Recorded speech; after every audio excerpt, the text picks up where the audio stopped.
आणि आता जिल्ह्यांमध्ये काय घडलं ते आपण पाहूया। राज्यातील बहुतांश जिल्ह्यांमध्ये आज मुसळधार पावसाचा इशारा, तर अमरावती, यवतमाळ, वर्धा आणि नागपूरमध्ये गारपिटीचा अंदाज।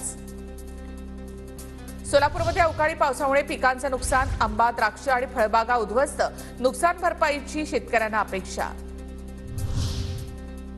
अवकाळी पावसानं 1621 हेक्टर क्षेत्र बाधित, धाराशिवमधील हजाराहून अधिक शेतकऱ्यांना फटका, पंचनामे सुरू, मदत मिळण्याचे जिल्हाधिकाऱ्यांचं आश्वासन। लातूर जिल्ह्यामध्ये सलग चौथ्या दिवशी अवकाळी पाऊस, आंबा फळबागाचं नुकसान, 8 दिवसांमध्ये 722 हेक्टर शेतीला गारपिटीसह अवकाळीचा फटका। साताऱ्याच्या खटावमध्ये उमरोडी कॅनल वाहत असून पाणी न सोडल्यामुळे भीषण पाणी टंचाई, तातडीनं उरमोडी कॅनलचं पाणी सोडण्याची ग्रामस्थांची मागणी। दुष्काळी तालुक्यामधील 10वी-12वीच्या विद्यार्थ्यांना परीक्षा फी माफ, अर्ज केल्यास विद्यार्थ्यांना परीक्षा शुल्क परत केलं जाणार।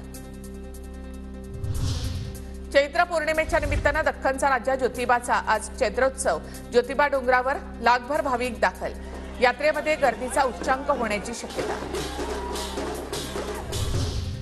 नाशिकमधील अंजनेरीमध्ये हनुमान जन्मोत्सवाचा उत्साह, पहाटेपासूनच भाविकांची दर्शनासाठी गर्दी।